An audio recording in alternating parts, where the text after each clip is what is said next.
అండి, welcome to Sukanya vlogs. ఎలా ఉన్నారండి? బాగున్నారా? నేను మీ సుకన్య. ఈరోజు మన రెసిపీ వచ్చి అమ్మమ్మలు చేసే నిమ్మకాయ పచ్చడి అనమాట. చూడండి ఎంత బాగుందో. ఈ నిమ్మకాయ పచ్చడి సంవత్సరం పాటు నిల్వ ఉంటుంది. నేను చెప్పినట్టు చేయండి, చాలా సింపుల్గా అయిపోతుంది, చాలా రుచిగా ఉంటుంది అనమాట. ఈ నిమ్మకాయ పచ్చడి ఇలా చేసుకొని చక్కగా స్టోర్ చేసుకోండి, సంవత్సరం పాటు నిల్వ ఉంటుంది ఈ పచ్చడి అనేది. చూడండి ఎంత బాగుందో. పచ్చడి బాటిల్లో కూడా తీసుకున్నాం. చూడండి ఎంత బాగుందో. సంవత్సరం పాటు నిల్వ ఉంటుందండి ఈ నిమ్మకాయ పచ్చడి అనేది.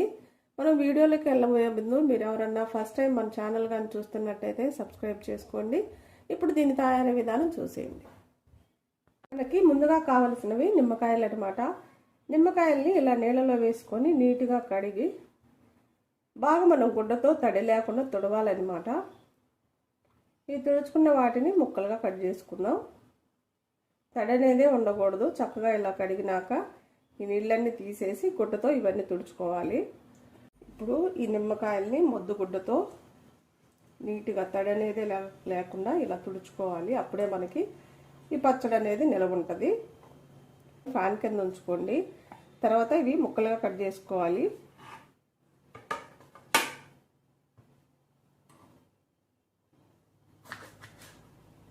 ఇలా మీరు కావాలంటే ఇలా పొడవుగానైనా ఉంచుకోండి.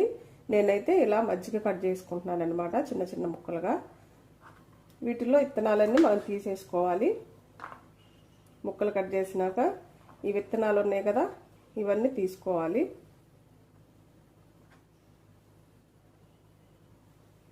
ఇలా మనం అన్ని కాయలు కట్ చేసుకుందాం. మనము ముక్కలన్నీ కూడా చక్కగా కట్ చేసుకొని విత్తనాలు లేకుండా తీసుకున్నాం అనమాట. చూడండి, మీరు కేజీ లెక్కలో తీసుకున్నారనుకో, కేజీకి 200 గ్రాముల ఉప్పు, 200 గ్రాముల కారం అలా తీసుకోండి. నేను కప్పుతో చూపిస్తాను, అందరికీ తెలియదు కాబట్టి. కప్పు అయితే చాలా ఈజీగా చేసుకుంటారు కాబట్టి. ఇవి ఎన్ని కప్పులు అవుతాయో తీసుకోవాలి, ముక్కల్లో కొలుచుకోవాలి.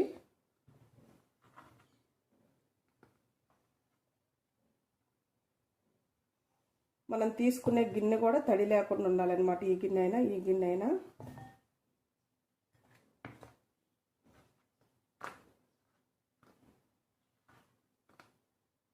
మనకి 2 కప్పుల ముక్కలు అయినాయి అనమాట. 1 టేబుల్ స్పూన్ మెంతులు, 1 టేబుల్ స్పూన్ ఆవాలు, 2 కలుపుకొని వేయించుకున్నాక మిక్సీ పట్టుకున్నదనమాట ఇది. ఈ 2 కలిపి కూడా 1 టీ స్పూన్ చాలన్నమాట. 1 టీ స్పూన్ వేసుకోండి. 1 పావు టీ స్పూన్ పసుపు వేసుకోండి. ఇప్పుడు దీంట్లోకి ఉప్పు అనమాట. మనం దీన్ని గల్లుప్పు ఉంటుంది కదా, దాన్ని ఎండబెట్టి మిక్సీ పట్టుకున్నాం అనమాట. అది వేసుకోండి, గల్లుప్పు వేసుకోండి, బాగుంటుంది. ఇది 2 టేబుల్ స్పూన్ల దాకా వేసుకోండి. పచ్చళ్ళ కారం అనమాట. మేము మిరపకాయలు తీసుకొని ప్రత్యేకంగా ఆడించిన కారం. చూసారా ఎంత కలర్గా ఉందో. పచ్చళ్ళ కారమే మనం దీంట్లో వేసుకోవాలి. ఇది 2 టేబుల్ స్పూన్లు వేసుకొని కొంచెం వేసుకోండి. పులుపులో కొంచెం కారం ఉండాలన్నమాట. 1 పావు టీ స్పూన్ వేసాం, 2 వేసి. మనం ఇవి తీసుకునే స్పూన్ కూడా తడి ఉండకూడదు. చక్కగా ఇవన్నీ కూడా ఇలా కలుపుదాం. మనం అంతా కూడా కలిపేసాం. చూడండి, ఇలా స్పూన్తో కలపటం కుదరకపోతే చక్కగా ఇలా ఎగరేయండి ముక్కల్ని. అంతా కూడా ఈక్వల్గా కలిసిపోతుంది కారం, ఉప్పు. ఇలా మనం దీన్ని మూత పెట్టి 3 రోజుల పాటు కదిలీకుండా పక్కన ఉంచాలి. ఇది మన అమ్మమ్మలు పెట్టే పచ్చడి అనమాట. ఇప్పుడు కొందరు ఏం చేస్తున్నారంటే తాలింపు వేసుకుంటున్నారు. మనకి అసలు ఫస్ట్ నుంచి వచ్చే నిమ్మకాయ పచ్చడి రుచి రావాలంటే ఇలానే చేసుకోవాలన్నమాట. నేను అందుకోసమే తాలింపు పెట్టట్లేదు. ఇది 3 రోజుల పాటు మూత పెట్టి పక్కన ఉంచుదాం. ఇప్పుడు మన నిమ్మకాయ పచ్చడి 3 రోజుల తర్వాత మీకు చూపిస్తున్నాను. చూడండి ఎలా ఉందో. చక్కగా గ్రేవీ వచ్చేసింది కదా.